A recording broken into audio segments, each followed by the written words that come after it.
Hello, कशा आहेत सगळे? तर रात्रीच्या जेवणात ना असं खारं वांगं बनवलं होतं. आमच्या इकडे तर याला मिठाचं वांगं देखील म्हणतात. तुमच्या इकडे काय म्हणतात देखील कमेंट करा. त्यानंतर ना अगोदर कूट घेतलं, त्यानंतर ना हळद, लाल तिखट आणि अद्रक कोथिंबीरची पेस्ट देखील घालून घेतली. ते सारांना पूर्ण असं थोडंसं पाणी घालून मग पाणी घालून घ्यायचं आणि त्यानंतर ना ते वांग्यातनं असं छान कढीपर्यंत भरून घ्यायचं आणि वांग्याला पूर्ण कव्हर देखील करून ठेवायचं.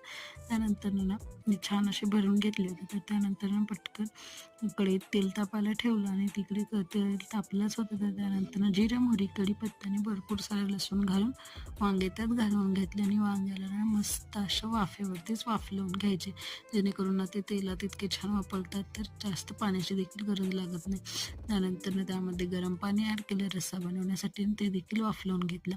इकडे मी रस्सा ॲड केला आणि त्यानंतर भरपूर सारी कोथिंबीर घालून रस्सा बनवला. तुम्हाला कसं वाटलं खारं वांगं? प्लीज कमेंट करा. बाय.